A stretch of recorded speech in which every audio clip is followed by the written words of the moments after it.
testing.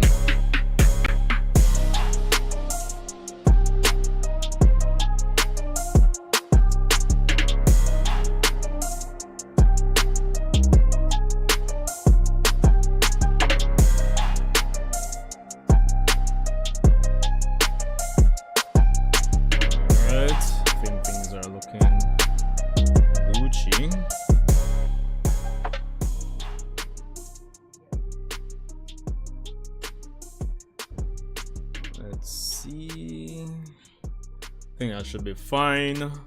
Hopefully the audio and video looks good. Wagwan everyone, Sanju Chie here. Welcome to the end of month subscriber stream. We're back at it again. The first month of the year has ended. 2026 already flying by, but we're back at it again. Of course we did do our Boruto 2 Blue Vortex chapter, what's chapter 30? Or 29, I think it was 29 last week. I mean, if you missed that, you can definitely go back and check that out. Of course, let me know if the music in relation to my voice, the audio levels, if it's nice and balanced. I would like to think so, or if the music can go down a bit more, you can let me know.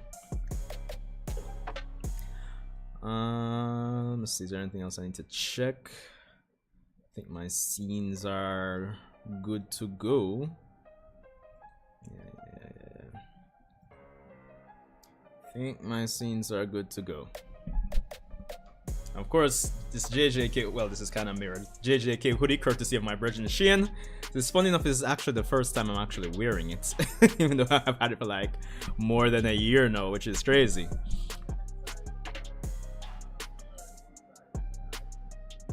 But anyway, yeah man, so welcome to the stream, guys. Of course, happy new year to you guys again. I still think it's not too late for us to, you know, still say that January isn't quite done just yet.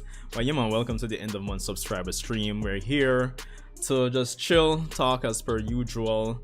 You know, by right, I think I really need to, you know, push out some more regular content again. Haven't gotten back into the flow just yet, just to, you know, make these subscriber streams be something to look forward to at the end of the month.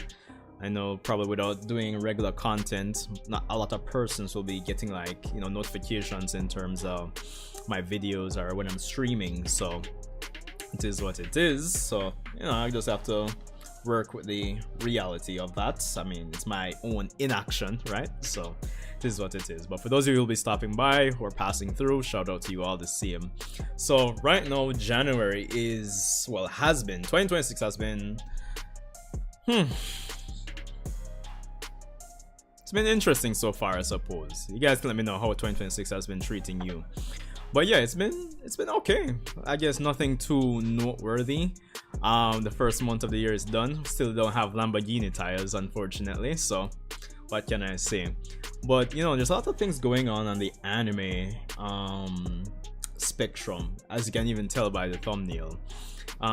Funny enough, I mean, the only thing I've only been watching like 4 shows, and of course we have the big Dragon Ball news, which is of course the main thing I really wanted to kind of just get my thoughts out on tonight instead of doing like a dedicated video, really and truly. So there's that. But yeah, the anime scene has been going good.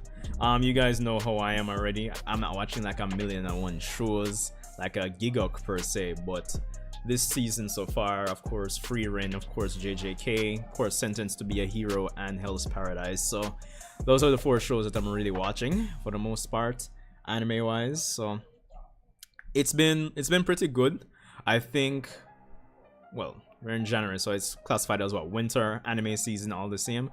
I think this season is still going pretty good. It's been like awesome so far, honestly. Like JJK, definitely solid. It's interesting because over the, not that season 1 and 2 were bad, they were actually pretty good. And I say actually, like, you know, people were doubting it, but you know, you can see some improvement in the production quality, and I definitely love to see it. Frieren so far, I mean, it's only been 2 episodes. I mean, it's Frieren, what can I say? It's just like nice to just sit back and watch some Frieren. it's like it never left, really and truly. It's kind of like hallmarks of a quality story, right? So I can't complain about that. Hell's Paradise has seen some. I think I may be like one of the only persons that don't think Hell's Paradise season 1 was bad. Like even animation wise, really, I thought it was decent, but definitely season 2 so far, it has been going good too. It feels like we're getting a lot of lore finally, something to kind of sink our teeth in a bit more, but I think that's intentional from the story structure aspect, because of course the whole premise of going to this whole island you know nothing about to find the elixir of life.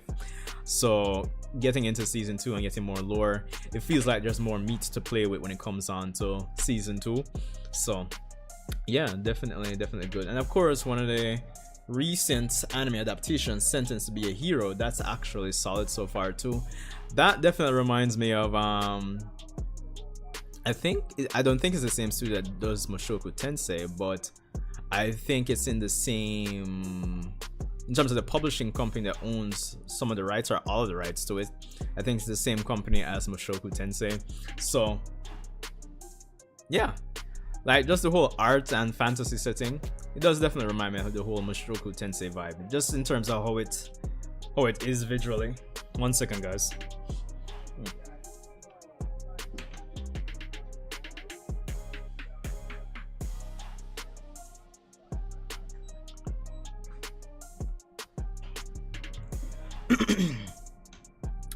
Yeah, it definitely reminds me, like, say, Mushoku Tensei. So yeah, man, like those 4 shows have been pretty solid.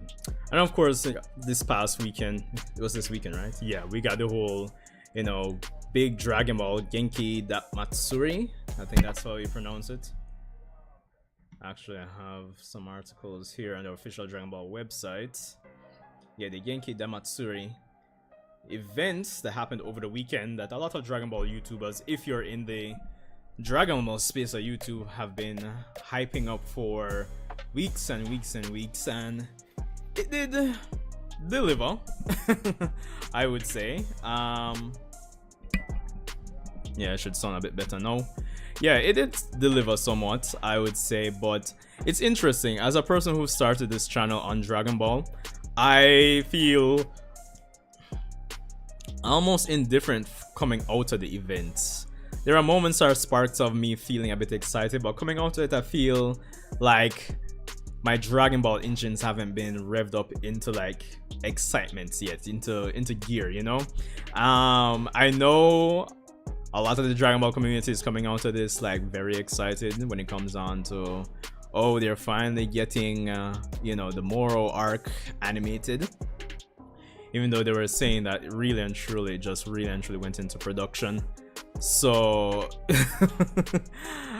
and of course we have the whole, for the 4th time, the Battle of Gods arc being redone and enhanced, remastered, recreated, however you want to slice and dice it, version of the Battle of Gods arc. Bro, I don't know. I don't even know where to start, honestly, when it comes on to discussing all of this, because I'm like, fam, for the 4th time we're doing Battle of Gods.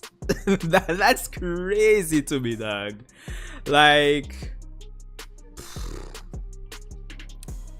anyway, we will get to it. We will definitely get to it in due time when it comes on to this stream, because I have a few things to say.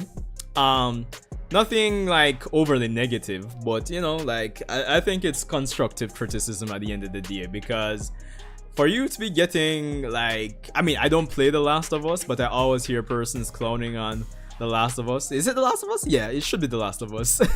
Getting like remasters here, remasters there, and it's just funny. So I don't know if in 10 years we'll get Battle of Gods for the 5th time again. Like, I don't know, fam.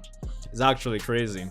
And you know, persons have brought up the whole idea that, you know, they should do like our OG Dragon Ball remake instead of this. I think I would actually feel better about that than this whole news about Battle of Gods being redone again.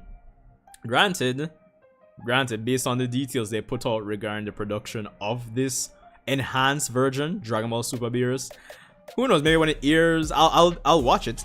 I'm not gonna deny it. I'm going to watch it just so at least because I'm curious in terms of the changes and enhancements. But I'm not too excited, to be honest. I'm really not. But I guess we'll see. I guess we shall see. But 1 second.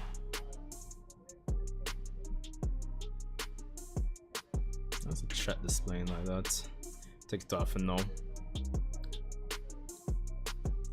But anyway, yeah, as I was saying, in terms of the whole season of anime right now, let me just see if I can bring this up here. Yeah, probably can turn on the music a bit more. Videos.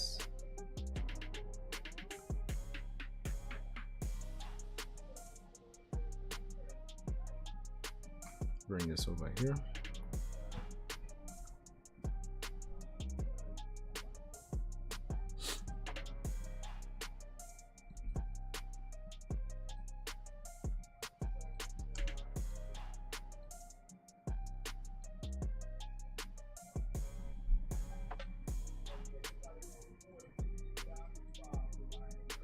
Yeah, so as I was saying, guys, like one of the big things for me, like to kind of start up the more in-depth discussion, one of the big things for me, like for this anime season, is definitely Sentenced to Be a Hero.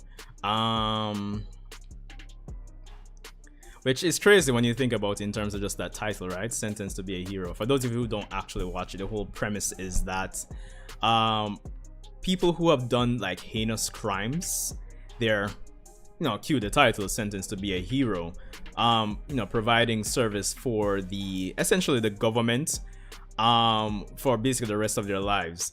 Now, if they're killed in battle, they can be revived, and each time they do get revived, they lose part of their memory and part of what makes them them. Of course, the whole main antagonist, as it seems right now when it comes on to the story, is the heroes are set to fight against seemingly a demon army. You know, kind of cliche fantasy element, fantasy shows are fantasy anime settings, so there's that. But of course there's nuance to it. There seems to be, you know, the cliche corruption in the government, and the main character seems to have been set up by someone, so he seems like he's setting out to kind of overthrow the whole system of, you know, heroes and find out and get revenge on whoever set him up in this whole, I don't want to like spoil in case you haven't like checked it out yet, but yeah, trying to get revenge on whoever set him up within the government, because something definitely seems out of place, really and truly. But I mean, as you can tell, even based on how like the art looks, just how it's drawn in terms of this anime adaptation, because it's based on a web novel. I believe it does have a manga adaptation, but like even how it looks, it definitely feels reminiscent of, say, like a Mushoku Tensei. I do believe that it is, as I said in the beginning, that it's the same publisher that actually owns the rights to this. The studio is Studio Kai, but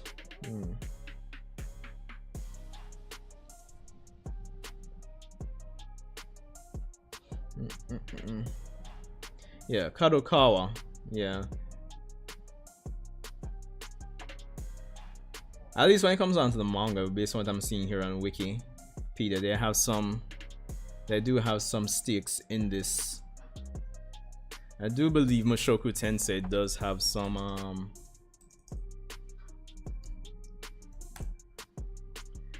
I'm pretty sure Kadokawa is kind of involved in Mushoku Tensei in one way or another as well, I think. I could be wrong on that. No, this looks like I'm wrong on that. Yeah. Okay, so I'm just like I'm wrong on that, so my bad. But the point still stands. Even how even how the art is really and truly Mushoku Tensei all the way.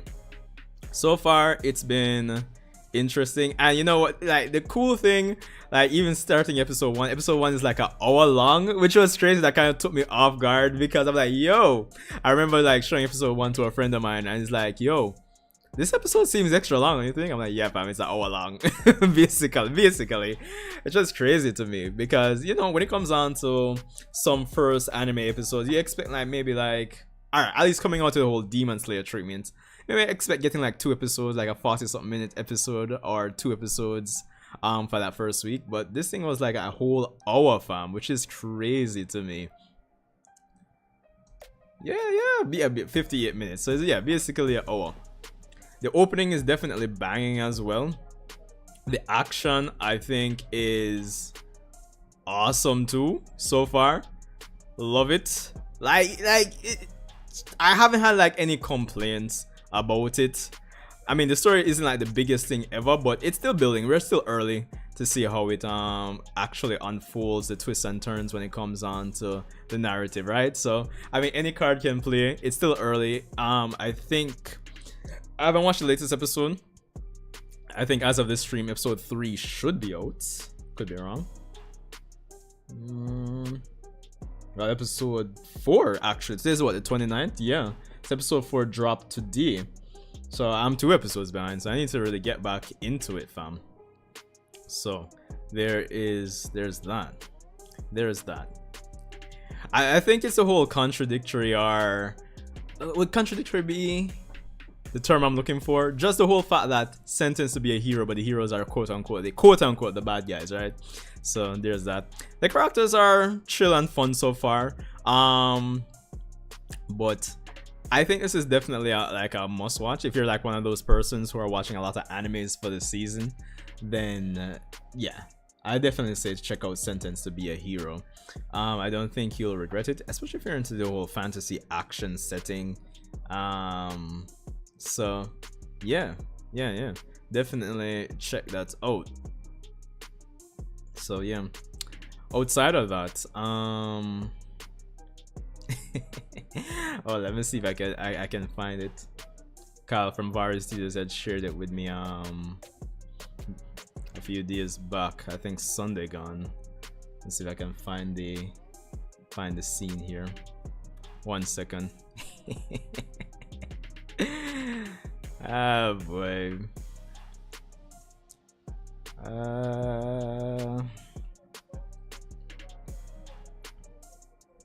Let's see.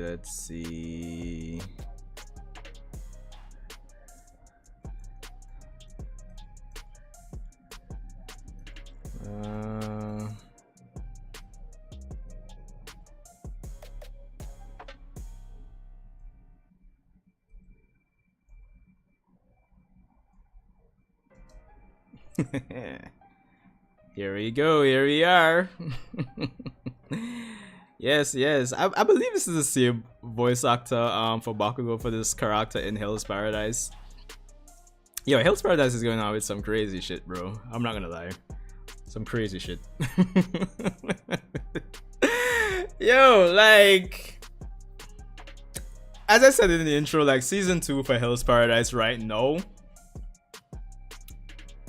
it actually makes me feel like I really need to rewatch season 1, or at least, I don't know, watch like a recap video. Like, you know that feeling you get when you're coming off of like a seasonal anime or show and then you're going into the next season, but it's been like maybe a year, maybe 2 years, and it's like you remember bits and pieces of the previous season, but it's like, shit, yo, like there's certain scenes, certain tidbits that you don't actually remember. That's how I feel with Hell's Paradise right now, honestly.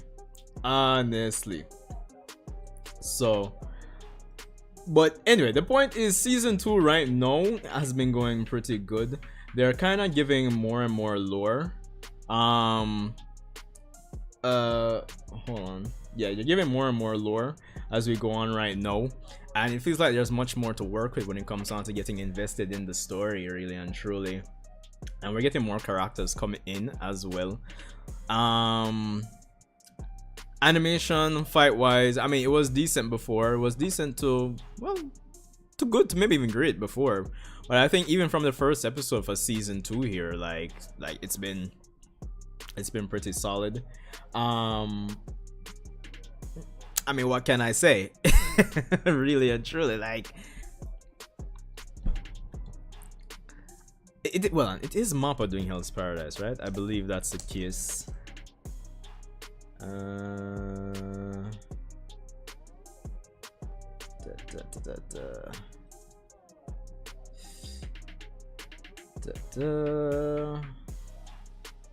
Yeah, it's by Mappa. So yeah, Mappa has, I mean, the first season was 2023, I believe, and right now, well, we're in 2026.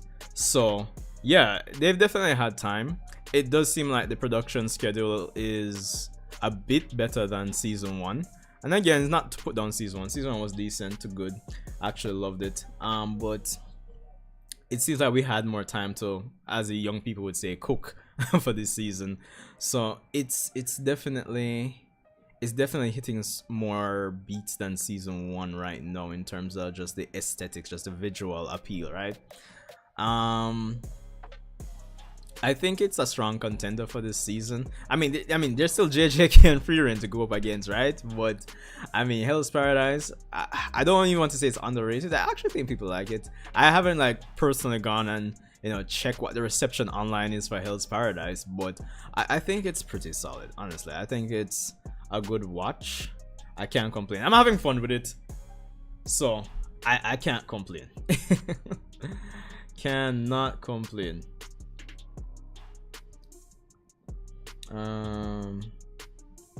So yeah, of course, like I said too, like Frieren is back, JJK is back, but I think when it comes on to those shows, they kind of speak for themselves. I mean, JJK, I mean, is like a modern popular show. Really and truly, it's like it's a shonen show, and it has, well, quite a bit of sales. I mean, it's JJK. I don't have to make any like grand speech about it, right? It's back, it's doing wonders. I mean, that episode with Maki, even though the episode with Maki has been causing some divisive reception online, a polarizing reception when it comes on to the West and those in East in Japan. But I don't know. I would love to hear what you guys thought about that recent episode, well, last week's episode of JJK, because I haven't watched this week's episode just yet. I'll be watching it after the stream, so yeah. But at least based on what I've heard so far in terms of criticisms for that episode of JJK, I can definitely understand, because I mean, I didn't read the chapters these episodes were based on, but I can kind of understand some of the criticisms that that persons had when it came on to these episodes of JJK. Well, that particular episode, last week's episode, right?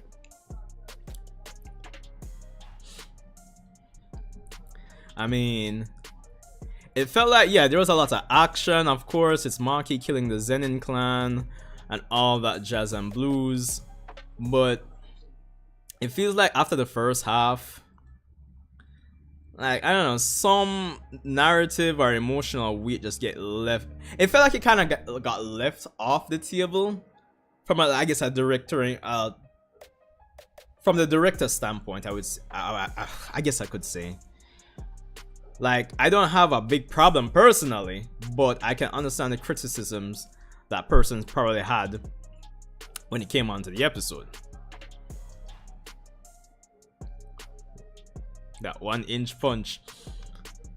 I'm curious how, well, based on the episode titles I see popping up in my feed, I don't think we'll see much of Maki in today's episode, but I would have loved to see just a bit more, like from a character emotional standpoint, just of the fallout of her killing the clan. I don't know, manga readers can probably tell me if there's going to be a bit of that as we go forward when it comes on to her character, or even just the story in general. But yeah, the Japanese seem like they weren't really a big fan of this episode. Like, it felt like it kind of left out some of the weight that the manga portrayed. So it seems to me, like my conclusion, it seems like it's like a issue, quote unquote, from their standpoint when it comes on to the director of the episode and probably the stylistic direction he went in regarding portraying Maki killing the Zenin clan. I don't know. I'd have to read the manga myself to actually compare and see, like, if it really gave me like a different vibe beyond the obvious, like, oh, one's manga and one's anime and there's music here and yada yada, beyond the obvious, right? So I'll definitely have to check it out. You guys can let me know if you're JJK fans or if you watch JJK what you thought about the episode. You know, I think most persons here in the West definitely like the episode, so I guess, I don't know. I guess we'll see. I guess we shall see. Outside of that, like I was saying, Frieren is back as well. It's business as usual. It's another show that really speaks for itself. Just getting to see Frieren and company continue their journey, doing the whole odd task, doing the side quests before getting to the main quest, and, you know, continuing to show the nuances of appreciating, you know, other people, life in general, the small things, the things you take for granted are you take for granted in terms of what other people like. You know, it's overall an amazing show, so I don't think I have to really talk on Frieren a lot, granted. Like, that show just really speaks for itself. I can't complain. The season has been strong, and I think the 4 shows that I'm watching right now really speak for themselves. Definitely give them a check out if you haven't. So yeah, there's that. But anyway, the meat and potatoes, people, the meat and potatoes when it comes on to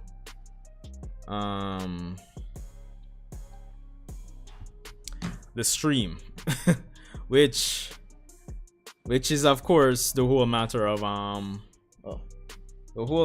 Dragon Ball coming back, really and truly. Yeah, well, I'm gonna bring this a bit closer. Yeah, so Dragon Ball is coming back. As I said at the start of the stream, they had the whole big Dragon Ball Genkidamatsuri. Keep messing up the name. The Genkidamatsuri event that happened over the weekend. So we got a number of things that came out of that weekend, right? We got a nice 40th anniversary special video for Dragon Ball, which was glorious. I'm not gonna lie, it was actually pretty cool. I'm gonna just kind of bring it up here. Of course, we got the announcement of the whole Moro arc. We got the whole Battle of Gods remake announcement. We got a new Dragon Ball game announcement. We got Sparking Zero DLC announced. So it was a good time, especially since right now when it comes on to Dragon Ball, like there hasn't been a lot going on because of the whole behind the scenes issues since Akira Toriyama died and the whole rights issues here and there. And to be honest, it kind of felt like the franchise has been stagnating, honestly. Like, nobody knew for the longest while what was going to happen in terms of, you know, is Dragon Ball going to continue, or if it is, when is it going to continue? Like, you know, little stuff like that. So, and, you know, after this event, as I said, I think this event it's a win in terms of the announcements, but at the same time, it's like, I don't know, personally, I kind of feel a bit indifferent towards it, right? So let's start with, I guess, the elephant in the room, Dragon Ball Super Beerus. So let's read the article, right? Let's read the article. So news, original work, story and character design, Akira Toriyama, Dragon Ball Super Beerus, the enhanced edition of the anime Dragon Ball Super begins anew. Yada yada yada. Of course, I'm not gonna lie, I do like this visual that they have here. Goku, Beerus behind him, have a bit of the Super Saiyan God aura.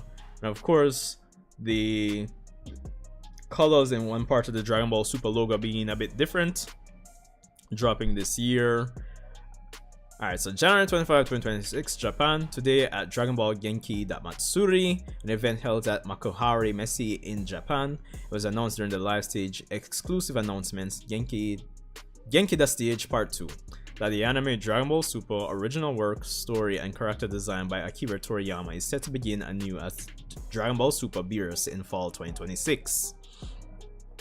Dragon Ball Super Beerus, a project that was started a few years ago, is the newly enhanced edition of the anime Dragon Ball Super. Enhanced by the latest visual expression, every scene, especially the battle scenes, is even more immersive, providing a more faithful and detailed reproduction of the original work by Akira Toriyama, and it will deliver a quality that is sure to fully satisfy audiences. In addition, the Super launch trailer and Super launch visual for this title are being released at this time. Dragon Ball Super will begin anew as Dragon Ball Super Beerus. Please stay tuned for the future of the series, along with Dragon Ball Super The Galactic Patrol that was announced at Exclusive Announcements Genki The Stage Part 1. Alright, the meat and potatoes no. The visuals, sound, and structure have all been renewed with cutting-edge visual expression. The enhanced edition of Dragon Ball Super unfolds. So Dragon Ball Super Beerus is the enhanced edition of the TV anime Dragon Ball Super, for which Akira Toriyama created the original work, story, and character design. I think most persons by now kind of know how it is when it comes down to how Dragon Ball Super was produced. I think there's too much information not to know in terms of Toriyama having a general outline, and Toei Animation and Toyotaro each go on to create the Dragon Ball Super anime and Dragon Ball Super Manga respectively based on the outline. Of course, Toriyama did do a lot of work when it comes on to Battle of Gods and Resurrection F before Super was even a thing. So all of that, I guess in the grand scheme of things, the movies would be more closer to his original vision for at least that initial part of Super, right? But anyway, the project features extensive new cuts, revisions to existing scenes, a complete re-rendering of all footage, newly recorded dubbing with added score and sound effects, and a full reconstruction of the story. Now, I know this kind of sounds kind of like some, Dragon Ball Kai-S type of vibe, and it could be. The fact that they said they'll be adding revisions to existing scenes, there'll be extensive new cuts, not just new cuts, like quote unquote extensive new cuts. So apparently there will be a lot of new scenes when it comes on to, this whole special edition of Dragon Ball Super Beerus. So yeah, living up to the name Enhanced, this edition employs the latest visual expression to deliver greater power and immersion across all scenes, especially the battle sequences. The result is an enhanced edition that expresses Akira Toriyama's original idea and world building more accurately, that will be broadcasted with highly satisfying quality. The pinnacle of the Dragon Ball 40th anniversary, Dragon Ball Genkidamatsuri, is being held today at Makuhari Messe. At the exclusive announcements, Genki The Stage Part 2 with Miss Masako Nozawa, of course the voice of Goku, Mr. Koichi Yamadera, voice of God Destruction Beerus, and executive producer of Dragon Ball, Mr. Akio Yoku. In attendance, it was announced that Dragon Ball Super Beerus will premiere in the fall of 2026. During the stage event, Miss Nozawa expressed her excitement. Mr. Yamadera couldn't hide how surprised he was, and they shared in the joy of Dragon Ball Super Beerus, beginning with all of the fans watching the stage. And of course, yeah, the article and the trailer is here. All of us to actually check out. Let's kind of mute this and thing. So, I mean, you guys can check it out. I'm sure most of you have checked it out already for the most part. And yeah, I mean, based on what we see in the trailer, there's been a lot of like revisions, refined cuts. I know the big discussion is that, Super, when it started, I mean, I was there too, it wasn't it wasn't looking the best it could, really and truly. Especially the infamous episode 5 of Dragon Ball Super. Everybody remembers that. I personally remember that. I think, wasn't that the year that we had the World Cup? No, was it? No, I don't think it was that was a World Cup year. My bad. But the point is, I remember getting my Sunday dinner and say, yo fam, I am looking forward to seeing this extended cut of Beerus versus Goku. And I'm watching the episode, I'm like, I could feel the hype just slowly quickly dropping when it came on to watching that episode, really and truly. Now, okay, let me kind of just talk in like full detail in terms of like why I'm not really feeling the hype, even though there's a lot of Dragon Ball news and all of that, jazz and blues, yada yada yada. So, full context.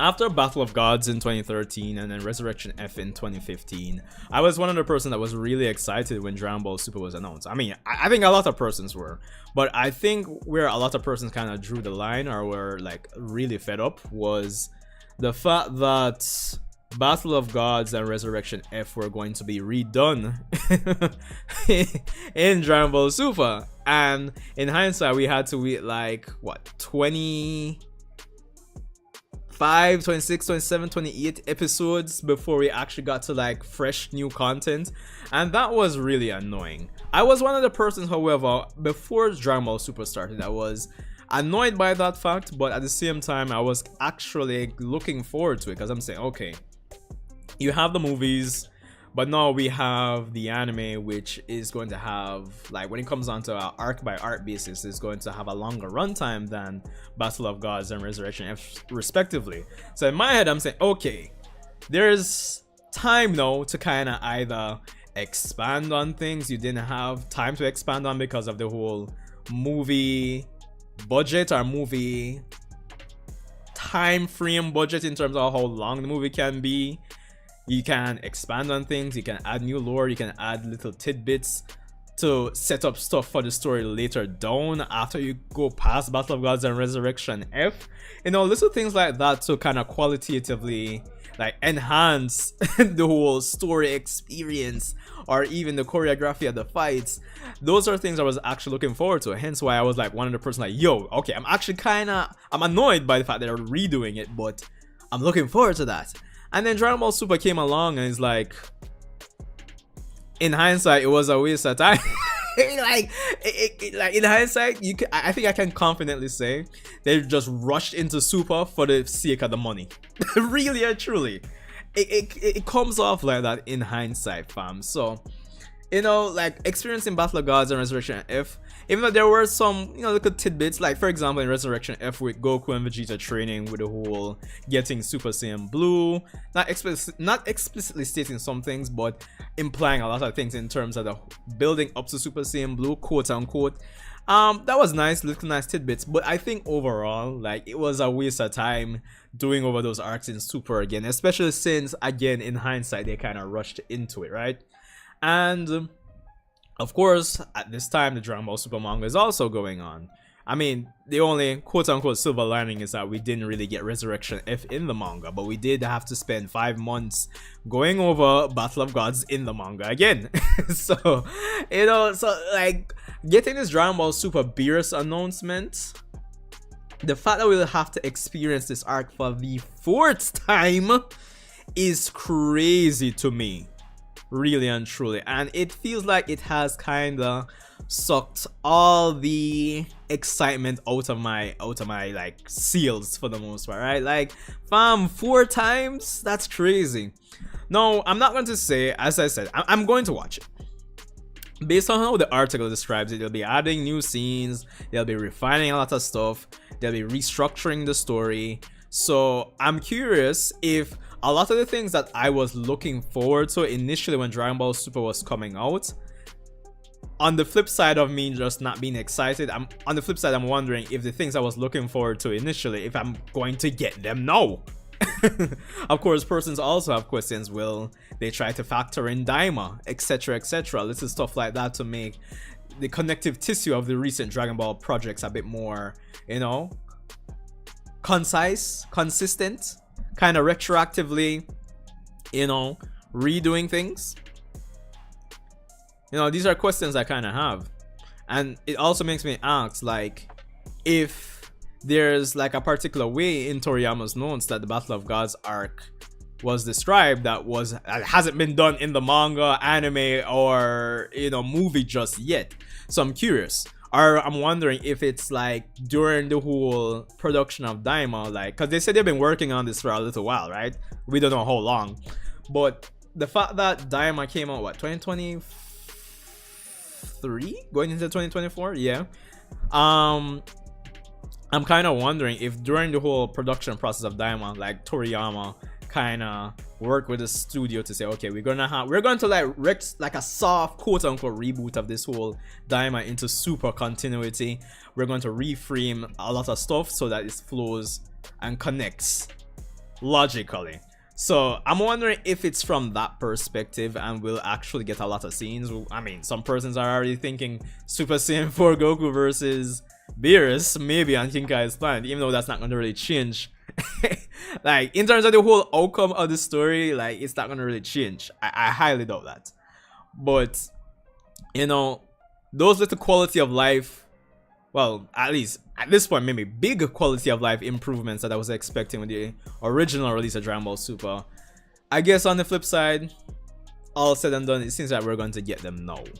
And given that the announcement of the Moro arc says it's going into production, or it's begun production, and we don't actually have a date, it kind of leads to two ideas.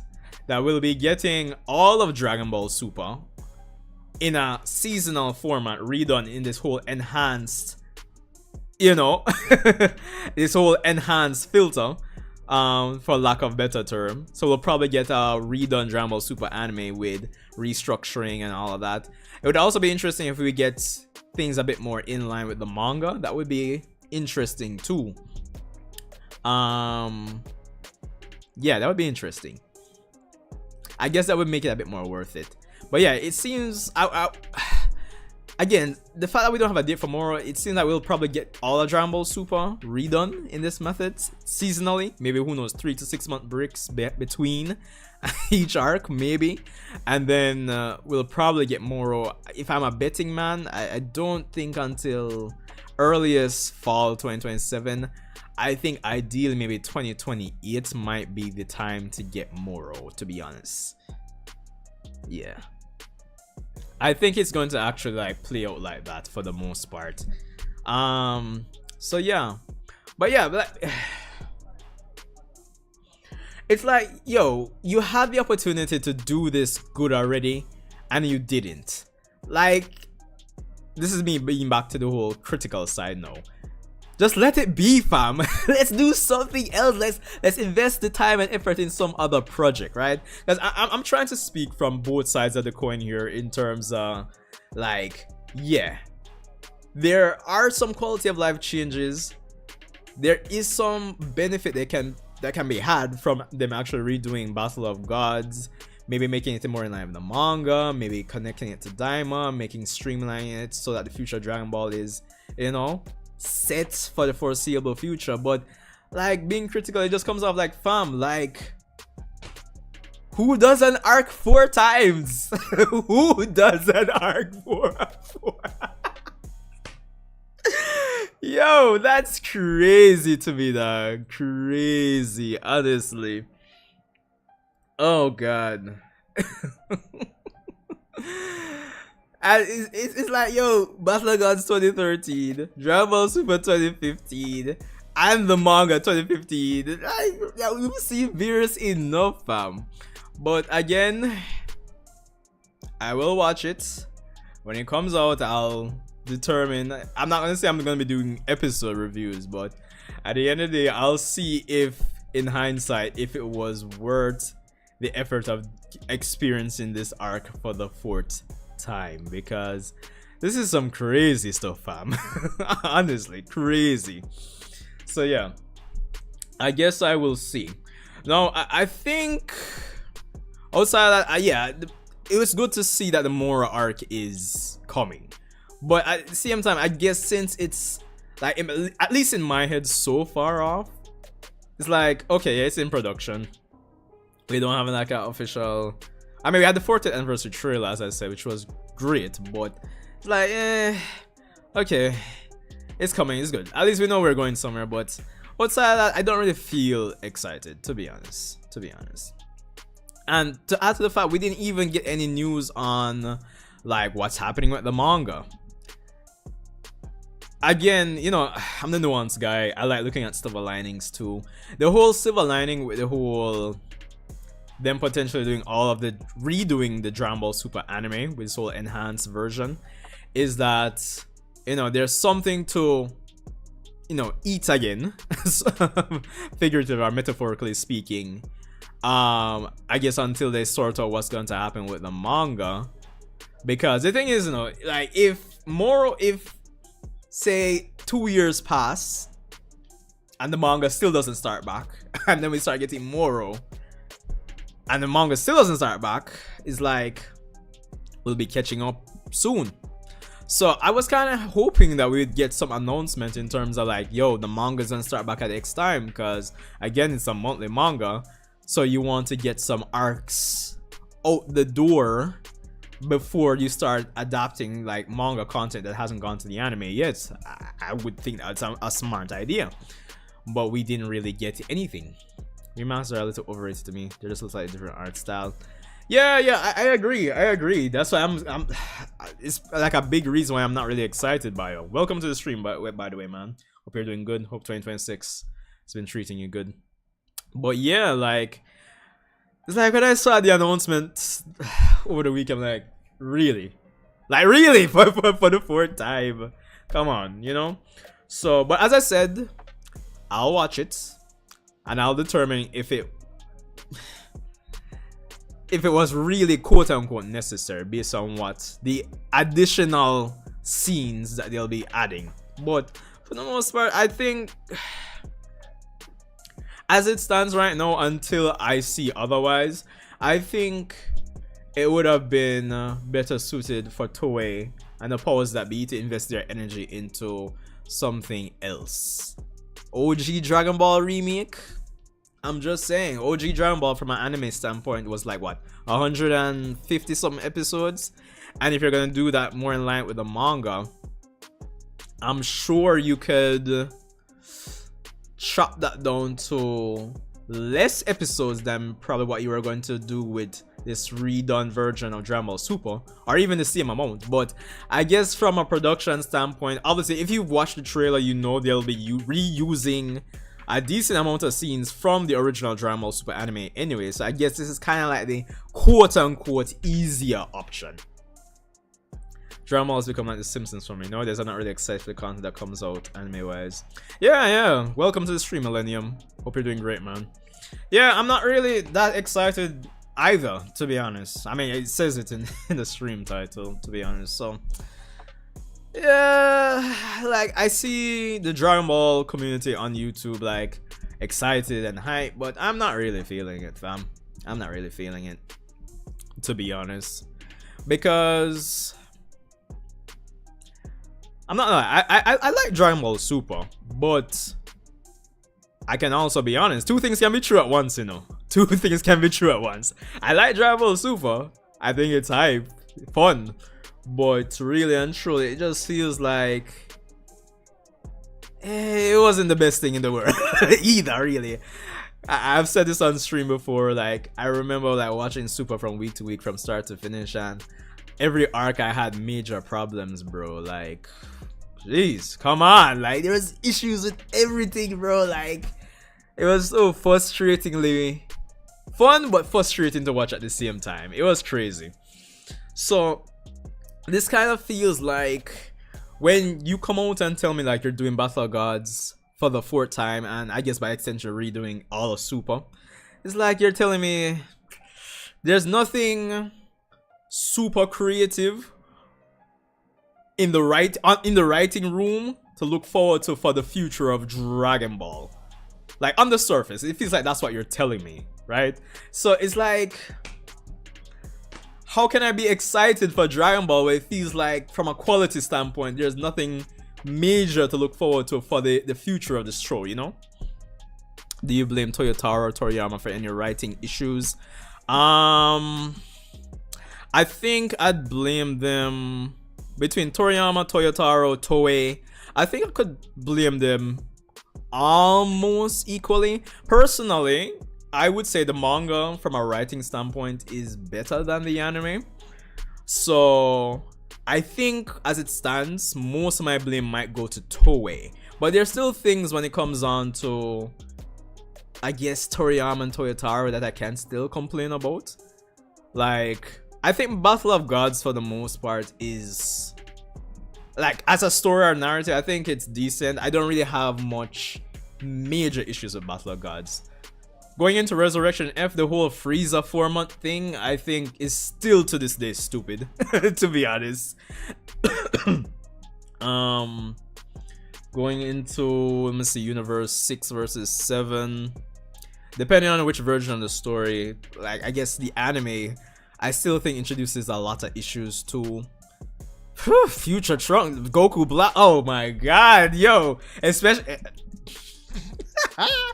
yo, it makes no sense a lot of the times, and then the tournament of power. Jeez, like there's issues a lot of the way, like from start to finish, in terms of where Super is now, especially from a power scaling standpoint, which I know when it comes on to power scaling, a lot of persons are going to do some mental gymnastics to justify X, Y, and Z, but I don't know. And I'm not saying that OG Dragon Ball, like from Ball to the end of Z, didn't have its issues too, but it feels like the Super or the modern era Dragon Ball kind of takes those issues and like multiplies them by 10.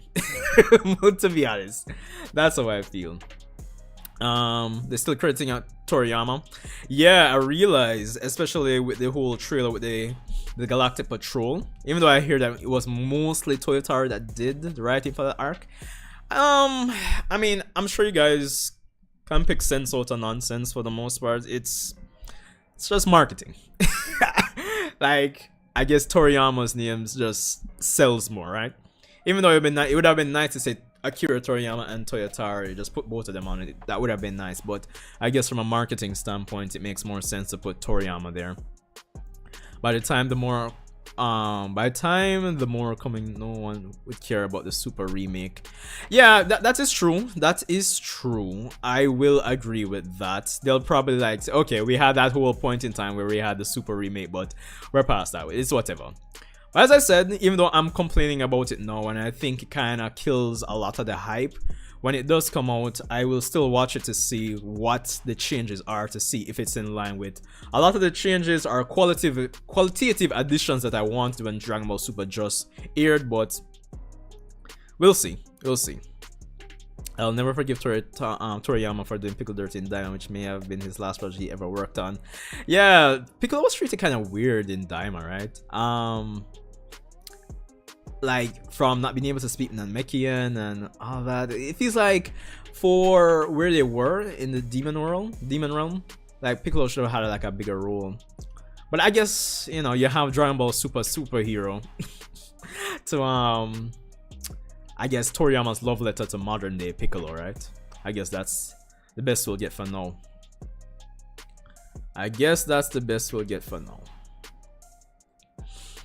But yeah. But yeah, like as it stands, the fact that we don't have a date and Moro is just going to production, I don't see Moro coming out until 2028. Best case fall 2027. Like, it's the Dragon Ball Super remake has to be it just seems like it has to be a thing, and it's just going to be doubling as a way to give them time to do work on the Moro arc. But I am hoping, worst case scenario, I'm hoping we get an announcement for the manga returning next year, because we're gonna need some more content. We have Moro and Granola, fine, and between waiting for it, the production of it, those two arcs airing, I could see us getting to 2029, 2030. But I think the manga needs to work on doing some arcs beyond superhero and beyond, and we need to go past the end of Z. What I would hope is, this is my hope, especially since Toriyama is no longer with us. I would hope that they had the conversation with Toriyama in terms of, yeah, we're doing modern Dragon Ball, but like, give us some notes, some general idea. Where did you see things going beyond the end of Z? Did you have plans to go beyond the end of Z in the modern era, or will you retcon the end of Z? I'm hoping they had that type of discussion with him, you know? Because, like, for example, even this whole enhanced version of Dragon Ball Super, based on the article, it does kind of imply like, oh, Toriyama had some additional set of notes like in the bunker or somewhere.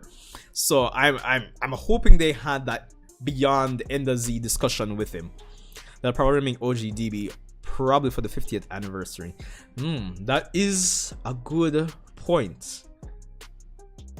Where are we? 2026? Jeez, 2036. I'm getting old, dog.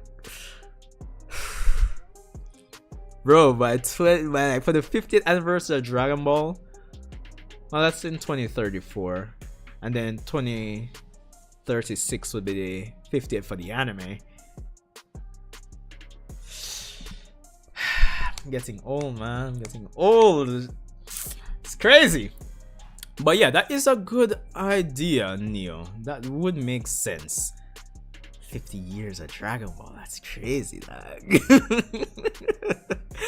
Yo, the timeline is starting to feel like the real world timeline is starting to feel like the end of Dragon Ball GT, where you have that statue of Goku and it's like 100 years later. Like like really actually in a real life, this is starting to feel like, yo, we're getting to that timeline, fam. We are getting to that timeline. Yo, that's crazy to think about. Honestly.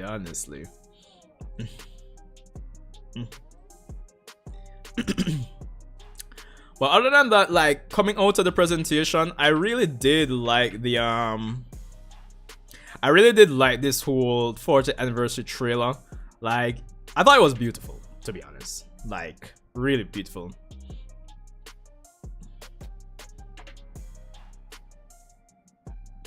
Let me just put this on, turn this down. Hopefully I don't get any copyright claims or anything. Hopefully. Probably let me kind of... Oh, hold on. Let me adjust my big head in the frame. Just in case. But yeah, like, I really like this trailer. And even the music, Hans Zimmer. They were saying it's the one that did the music. Yeah, I thought that was a nice touch.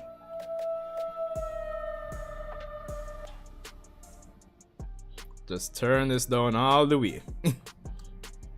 But like, even as I said, like with the manga panels, the music, it kind of sets the tone, this atmosphere, this sense of like this epic tale, the sense of progression, right? I mean, it's 40 years, so I think they kind of nailed it with this trailer. It was definitely one of the highlights for me coming out of the event. I doubt them replacing Goku when they go past the end of Z, unless they keep him MC, but he's in the background, but others shining. I think persons have had like that conversation already in terms of like new protagonists, but here's the issue right now, right? It's that, I mean, I don't know how much pull or weight Toriyama had when he was alive, but like with him gone, I feel like it's like extra emphasis to say like right now things are like super corporate, no pun intended. And I doubt the powers that be would really and truly want anyone outside of Goku to be the MC, which personally I don't mind, you know. But like back in the day, which it sounds crazy to say because I think it was only what, 2018, 2019. You can correct me on the year if I'm wrong, which I most likely am. But the whole Dragon Ball room that came out, I was kind of hoping that, you know, we do OVA style Dragon Ball projects or manga style project that could go to like OVA styled animation, like styled projects where you could have like different stories going on in the Dragon Ball world, and you know, kind of transform Dragon Ball into this, I mean, it's a Japanese comic, right? But more of this, I mean, Dragon Ball is big, but it can still be a bigger, larger than life type of thing, especially with the whole multiverse that's there now, right? So I was kind of hoping we'd get more of that out of the Dragon Ball room, and then we have, even if we're keeping Goku as the main character, we'd have like the intersection, or these like these side stories that which would be quote unquote canon, intersecting with whatever main story that we're telling with Goku, right? I would have hoped that we'd get something like that, because if on one hand we're not confident this can do well without Goku, and two, if you're doing it from like quote unquote in-universe thing where, oh, Goku already tried to pass on the mantle and it didn't work, then you can do these collection of, I guess, what would be the term, anthology? Like a Dragon Ball anthology series, which should be canon, like, oh, Universe 6 introduce this character, yada yada yada, you know. So, and then you have those stories intersecting with the main story. I think that would be the way to go, to be honest, because again, yeah, I don't really see the powers that be like essentially Toriyama got taking Goku out of the spotlight. But I think, especially as we continue Dragon Ball for the foreseeable future, I think Dragon Ball will always be Dragon Ball, but at the same time, like, where are we going to be taking the characters in the grand scheme of things, right? So that's the question. That is the question. And, you know, thinking about all of this now, it's funny. I'm going to kind of link it back to the whole Dragon Ball game announcement that we had, quote unquote age 1000 until we get the actual name. Yeah, Masako is getting older, unless she actually has immortality, and we don't know, like, because the way she's operating, it seems like she's gonna be like 120 and still doing this, fam, which would be crazy. She'll be like, Saiyans have no limits.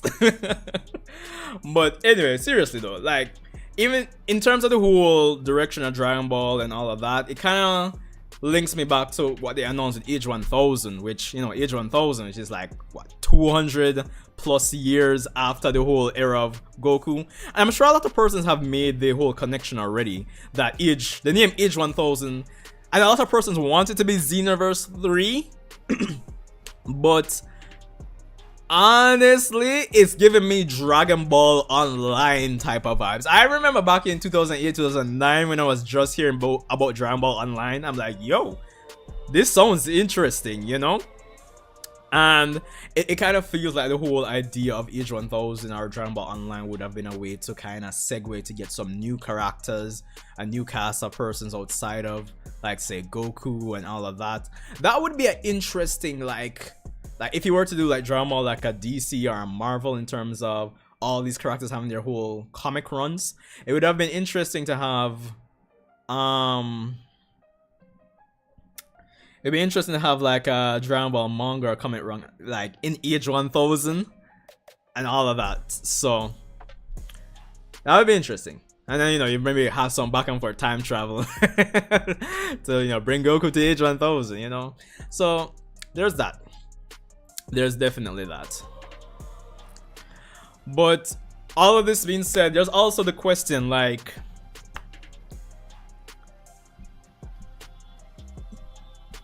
Dragon Ball is profitable obviously, but maybe we should also be asking, does Dragon Ball need to die a natural death at some point? Like, where is the end point? Do we just keep milking it? You know, that's the question I kind of want to ask. Oh, 1 second, guys.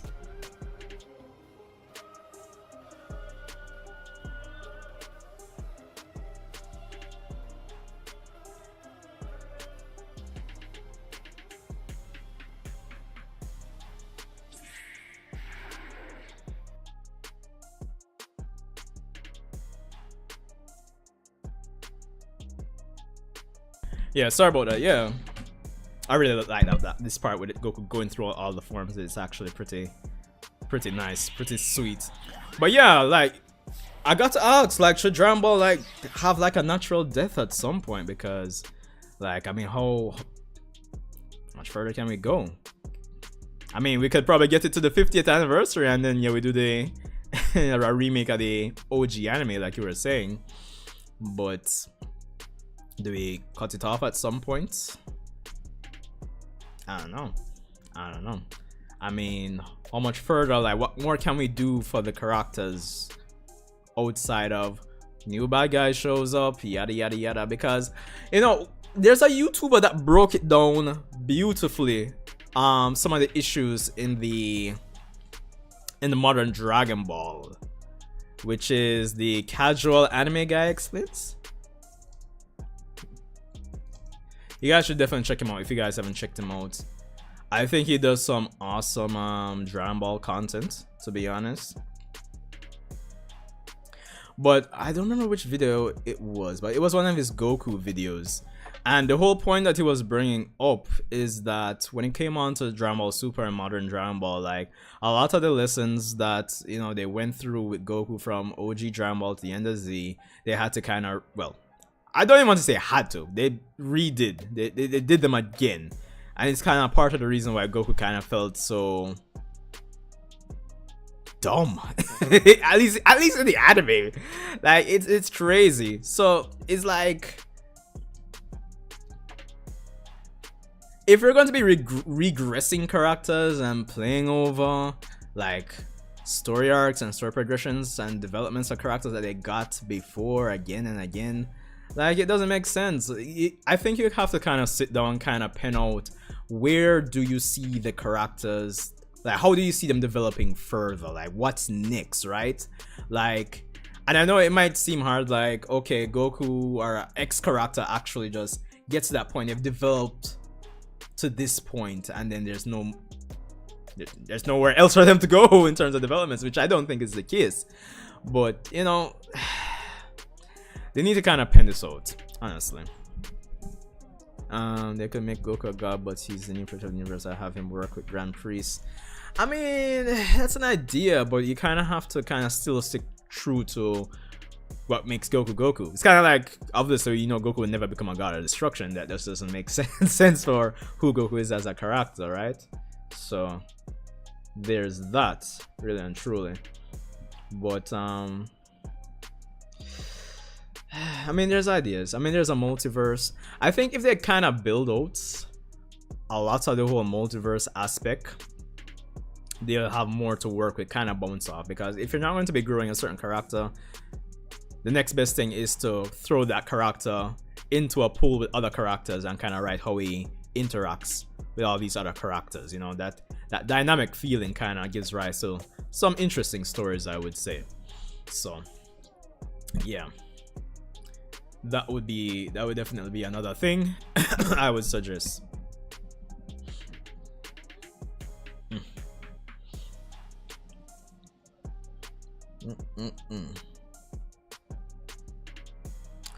But as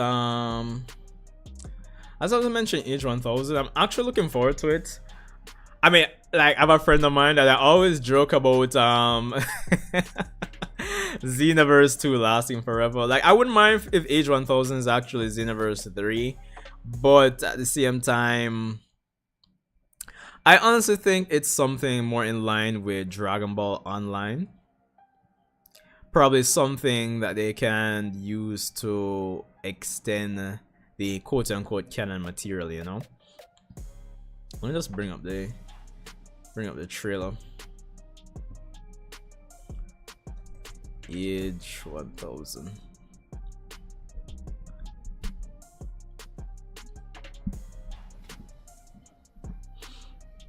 Oh, by the way, I guess you guys would have let me know already, like, if like my audio in comparison to the music that I'm playing, in comparison to the video like I play on YouTube here, if the audio levels sound good. But I'm assuming they do sound alright, else you would have probably mentioned something. I hope. Is it title Xenoverse 2? Yo, listen, I stopped playing Xenoverse 2 I think I only played Xenoverse 2 for 2 years, fam. Or maybe even a year. Yeah, I think it was just a year I played Xenoverse 2 for. And then it's so funny to me, like up to this day they're still dropping content for Xenoverse 2. That's like the funniest thing ever to me, fam. Like, bro, like we can get over Xenoverse 2 now. Like the energy that they put into Xenoverse 2, I wish they would put into Sparking Zero. to be honest, like, come on, fam. I'll send some of the work, like some of the human resources over to Sparking Zero, fam, because I like Sparking Zero, but it has been a bit of a disappointment, bro. It's crazy. Like Xenoverse 2, anytime I see some DLC come up for it. Like, it's like just a one big joke.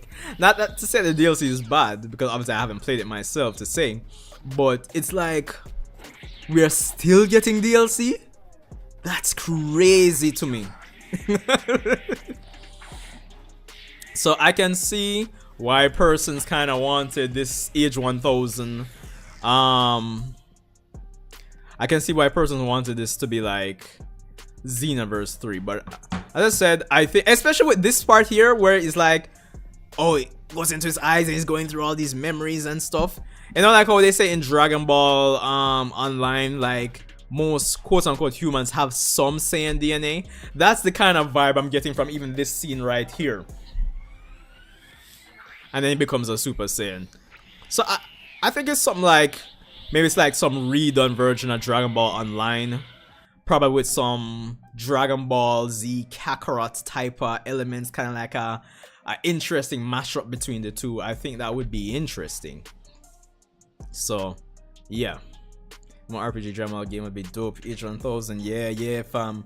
And then we just make the Dragon Ball room take stuff from this and make it into an anime. Like it doesn't have to be a long anime, it could be like a 1 season thing, you know. Like, let's start expanding Dragon Ball in some qualitative ways, because again, we go back to the whole conversation of, if we can't really do much with X amount of characters, but at the same time we don't want to take out Goku out of the spotlight, let's do some other projects where we can write some characters and write some compelling, super compelling narrative. Again, no pun intended.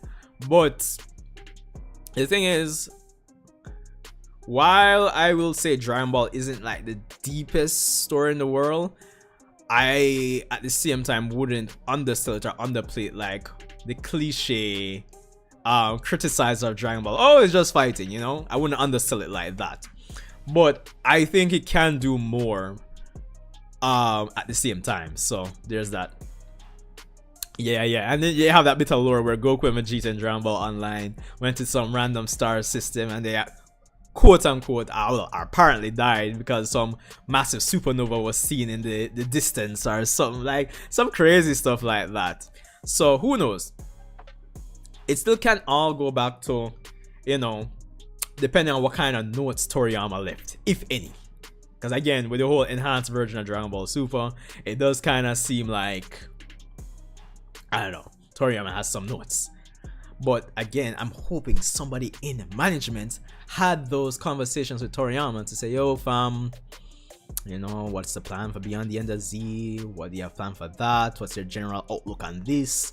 Because of course we're not gonna be, I don't think they'll be able to get like specifics on everything, but just getting like a general idea of what Toriyama may have wanted for the story going forward, if it even matters. Because again, Dragon Ball, I think right now is just, it's in the hands of the corporates, the corporations, really and truly.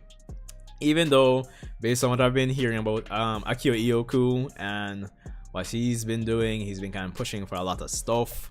But even with the good work he's been doing as well, it kind of feels like, I don't know, banking on nostalgia. I mean, I love the Broly movie, but you know, Broly getting Gohan Beast, even how Gohan Beast was set up in Superhero, it's just, you know, nostalgia beat, I would say. Else, I don't even remember what Akio could have been responsible for. My perfect ending for Dragon Ball is Goku dying for good and his family and Bulma family eat at Mount Pausu and they look up at Nimbus Cloud speed by. Okay, that would be nice as well. That would be nice as well. You need like a picture of Grandpa Gohan or something, you know, as well.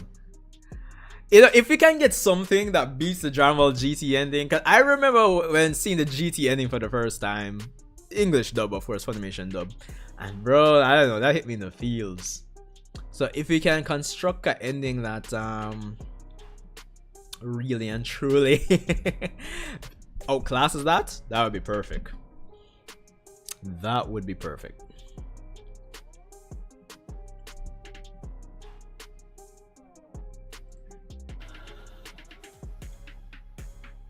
Wait, Arashikage? Wagwan, man.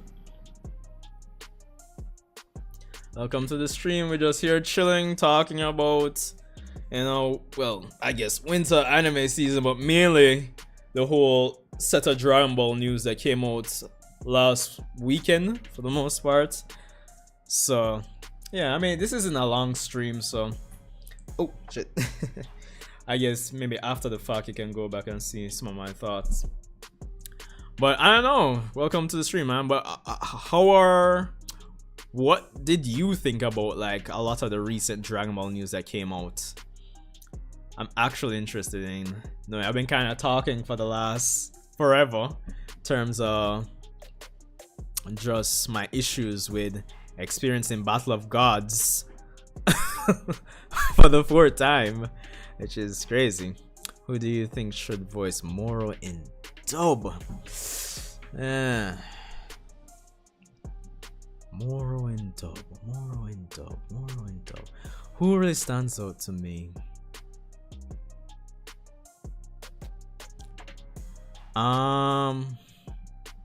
Peter Cullen.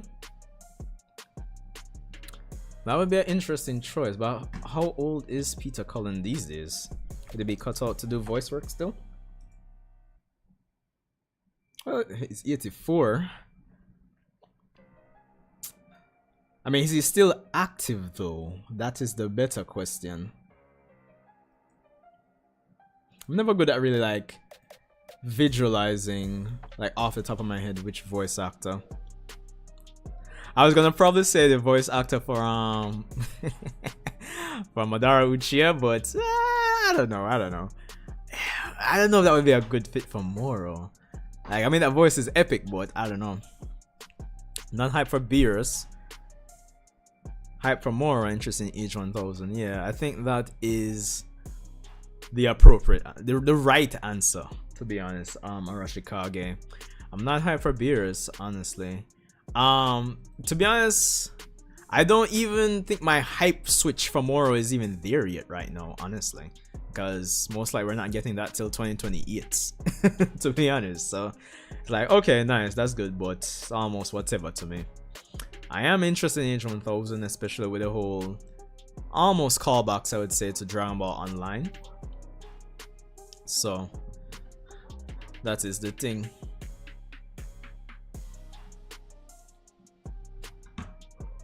Just getting Justin Chatwin to voice Granola. I never really gave thought to who I'd want to. Or they could probably get what's the name of the voice actor that does Song Jin-woo in English? They could probably get him. That would be interesting. That would be interesting. But getting like even somebody from Dragon Ball Online to come back and do, I mean, I think that's already been the case, right? But yeah, getting somebody else from Dragon Ball Online, Evolution rather, even come back and do some roles would be interesting.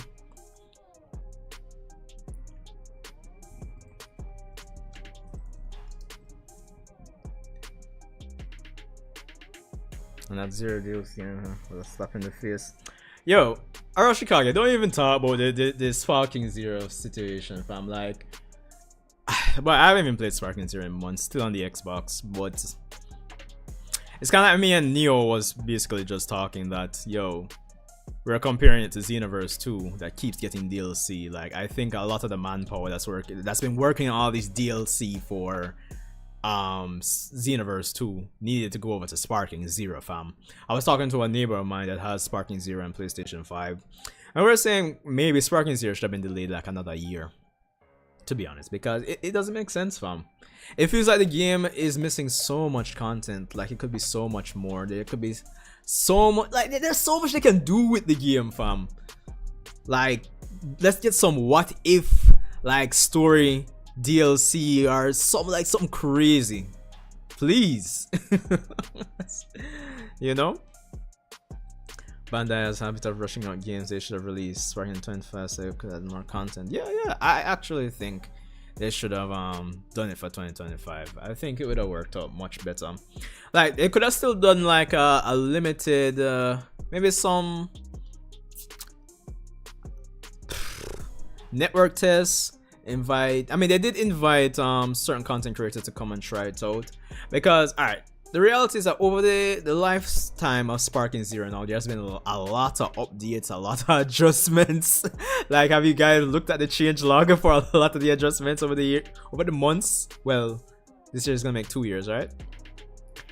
I think they should have had like 100 persons of, like, from hardcore YouTubers to something to kind of be doing some play testing over the year, so they could have made those adjustments, to be honest, but and have some kind of limited time demos to get the feedback that they would have needed to make the adjustments they would have made anyway, and just release it in 2025.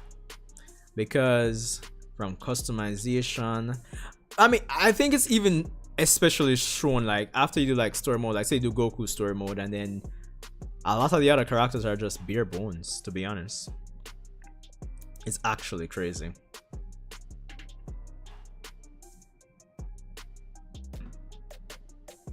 It is actually crazy.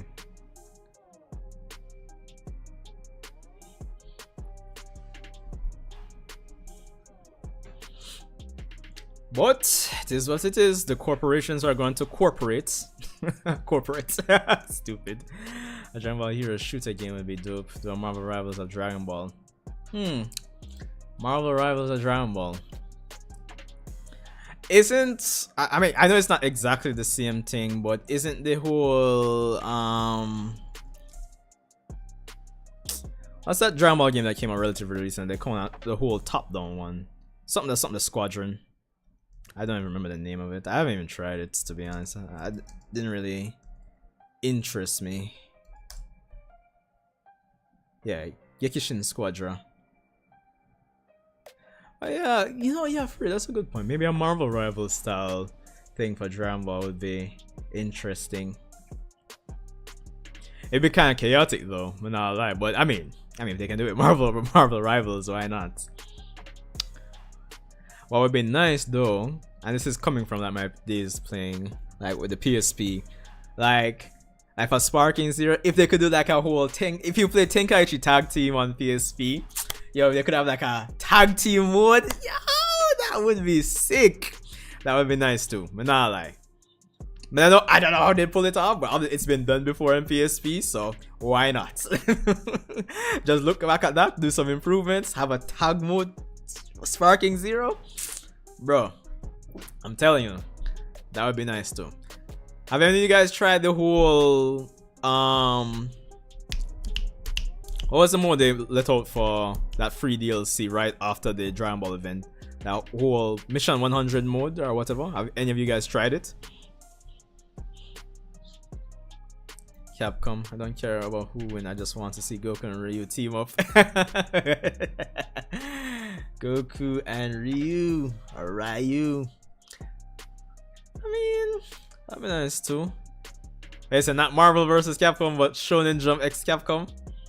You might be onto something. You might be onto something. But I guess since they have the whole isn't Dragon Ball FighterZ making a little comeback, so I don't know if Bandai Namco like invest into something like that right now, or at least anytime soon. But that would be good. Or it'd be kind of like or if we could get like a better version of Jump Force. It was Jump Force, right?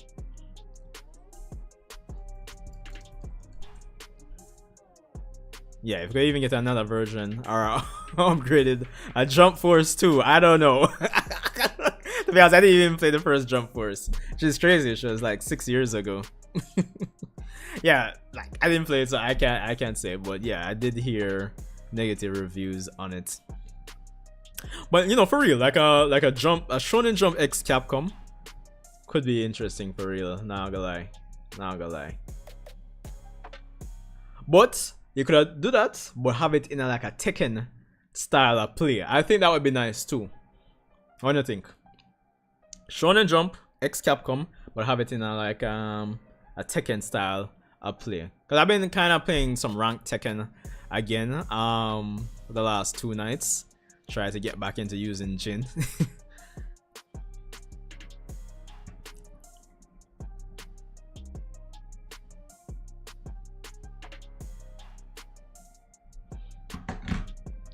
So I don't know, I think that would be interesting to do.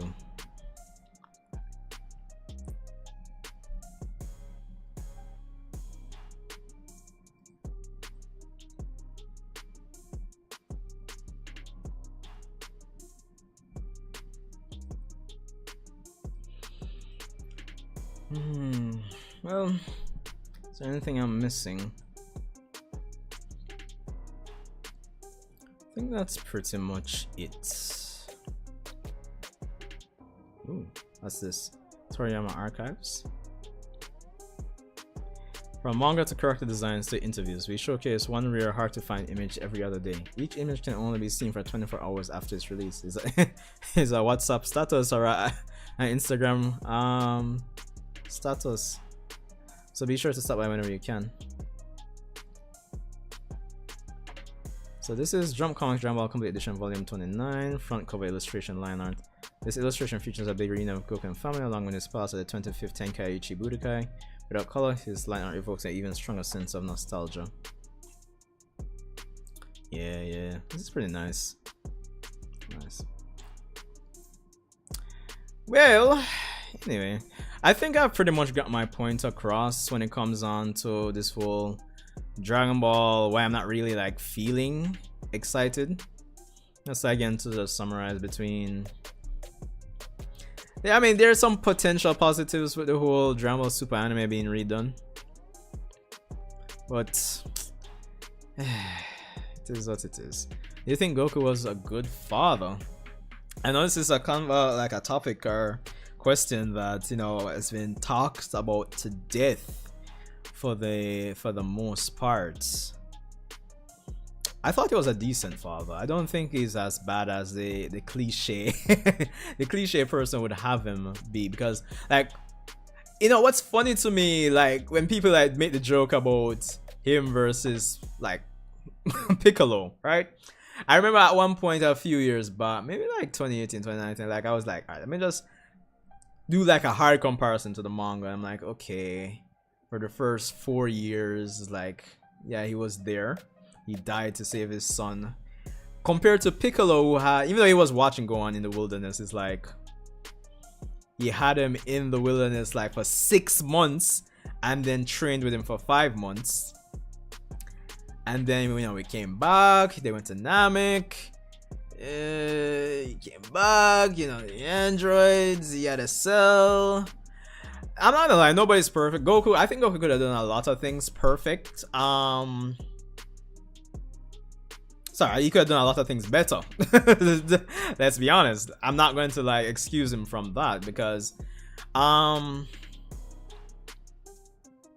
even like say leaving his family instead of being wished back after dying with Cell, I think he could have come back, to be well, we know he could have come back. He just decided to stay dead because, you know, he's looking about this whole quote unquote greater good of, oh, everybody only attacks her when I'm here, really and truly. And you know, it can be a nuanced discussion, because, you know, you could say, you know, we're thinking about this from like a traditional earthly father type of perspective versus this guy is a full-blown alien, right? So, but then again, that kind of sparks the whole conversation of, oh, if Vegeta can get this type of development and become this family man, why hasn't Goku gotten to a certain level that persons want to see him and things? So the conversation can kind of spiral, I think. But I thought, to me, I think Goku's a decent father, but he can definitely do things a lot better. And of course, after the Buu arc, he was with his family for 10 years and all of that. I mean, depending on how if you want to factor in the whole Dragon Ball Super set of events. But I'm thinking of this from like a perspective like the original manga and, you know, original Dragon Ball and Dragon Ball Z anime in terms of that. So there's that. He's not perfect, and I think, like, you see, this is like, it's a good thing you actually asked this question, because this is the next thing that I think would have been like a nice qualitative narrative or arc for Goku going forward, even though I think they've kind of already been doing it in subtle ways. What I mean is that, you know, Goku is a selfish character, let's not deny that. He's an alien, he has his same biology, he's a martial artist, And these things kind of combine to make him, in some people's eyes, a questionable father, right? But I think a nice arc would have been like Goku balancing that whole selfish desire and coming to understand that, yeah, your selfish actions do have an impact on people, but without kind of evolving him into something that's not quote unquote Goku, if you get what I mean, right? But at the same time, why I kind of say it's kind of already feels like they've been subtly doing it. For example, in the Moro arc, when Goku came back to Earth after training with Beerus and he was apologizing to Gohan, say, hey, I'm sorry that you had to come out and fight again. Little stuff like that kind of implies that, you know, he's trying to do better. So, you know, little things like that I definitely like. Hence why I say I feel like they've already been doing it. So how do you kind of take that and kind of start building on it more for the foreseeable future of Dragon Ball? Kind of balancing things, right? So yeah, he's not perfect, but I don't think he's a bad father, really and truly. My take. Definitely could, I said, could have done things a lot better in a lot of cases. Like, could have come home, could have just been wished back. I get what he was saying in terms of the whole, yeah, I bring villains here, but come on, fam. Your wife, your family.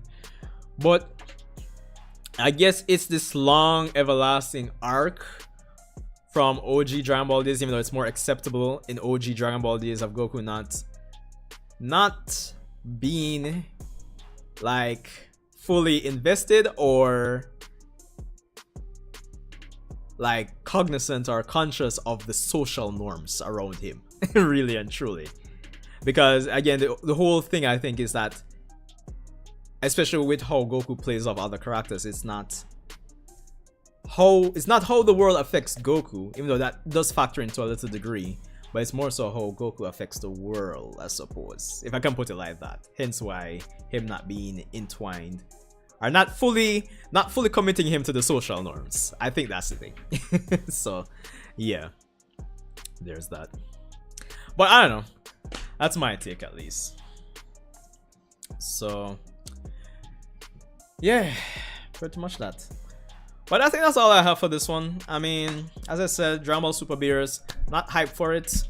There's some potential silver linings in what we could get. Qualitative improvements, maybe. We'll see. But on the surface, I'm not really hyped for the fourth time experiencing Battle of Gods unless it's really something to sway the narrative in a way like, okay, cool. Moro, there'll still be some time before I'm really excited for that. Again, the manga I still think needs an announcement, please. And I'm hoping we get some more transparency in what Toriyama left behind.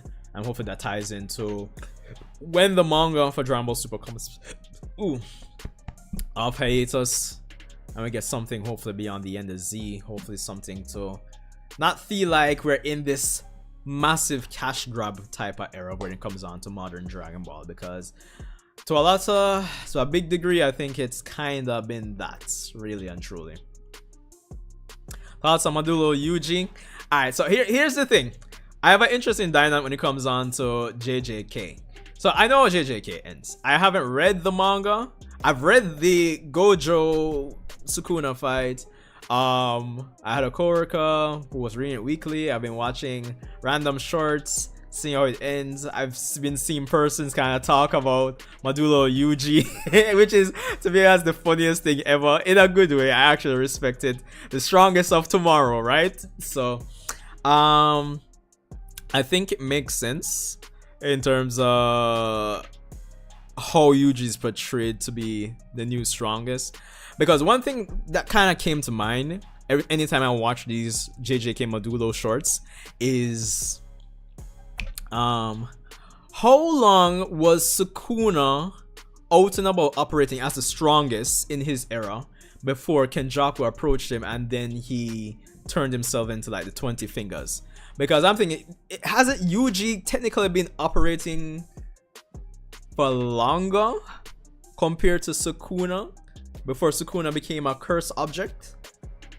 And if that's the case, given everything Yuji experienced coming out at the end of JJK, the original JJK, it would make sense for him to technically be even stronger than Sukuna or Gojo. Really and truly.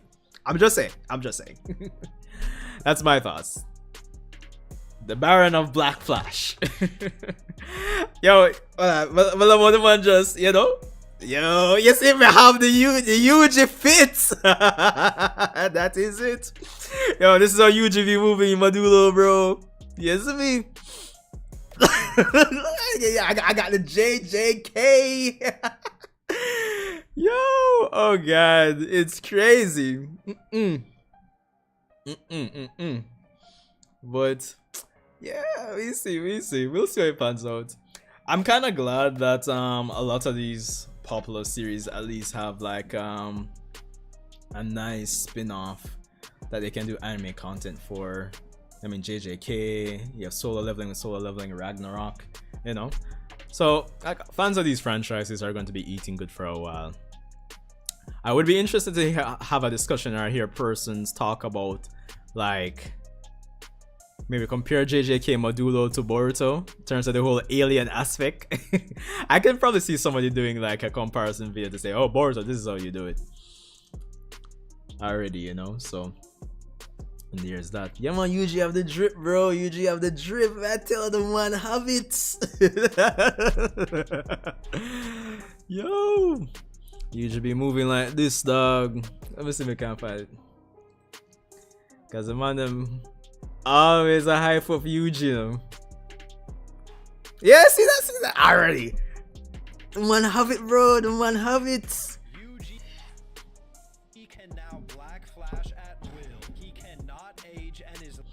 Bro, you should just be having the fits. Literally immortal. His normal dismantle did 50 times more damage than Sukuna's Fuga. He unlocked the full potential of blood manipulation. He has all of Sukuna's abilities like Fuga and World's Cutting Slash. He's over 6 feet tall. He has a domain expansion. All of his abilities attack the soul directly. He has reverse curse technique, and he's had over 60 years to master all of these abilities. Yuji, the man chosen by the Black Spark. Yo, but I live for these glazing videos, bro. It's actually insane. Like, I actually love it. Like, it's insane. Cause you know the funny part is, I don't know, a lot of persons say this, that like like within original JJK, like Yuji didn't even feel like the main character in his own story because everybody loves Gojo or Sukuna, you know.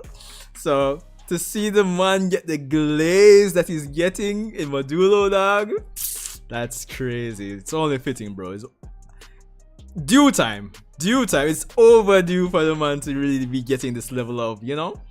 So, and I'm not gonna lie, the way they're glazing this man, probably that's how they, probably the structure of Modulo, maybe this is how they should have been doing Boruto. Maybe, I don't know. Just a suggestion. Yo, it's crazy. But anyway, I think I'll leave it at that. I think this has been a pretty decent stream. You guys can let me know what you think. We're going into February in the next 2 days. Well, 3, give or take. So yeah, I'm looking forward to what February has to bring. This month hasn't been bad, as I said. Loving the lineup of anime that we have here between Frieren, Sentenced to Be a Hero, Hell's Paradise, JJK. The Dragon Ball news is so-so, but it's something. I have my concerns in terms of where the franchise is going, but the only thing we can do is wait and see, and hopefully we live long enough to see a lot of these things, at least how they'll play out. So yeah, pretty much. Anyway guys, respect for coming out. Arashikage, Neo, King Bio, like Millennium, respect for coming out. So you know, I'm definitely going to try to make an effort to do some more videos for February for sure.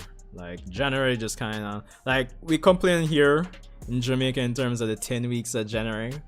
We usually get paid early in December, so but January is done. So right now, after January, the year is just going to fly by. So need to definitely get on that, back on that YouTube track. So look out for me in February, people. So stay safe. I haven't watched the JJK episode yet, so I'm definitely going to check that out. So yeah, stay safe, and I'll see you guys in the next one.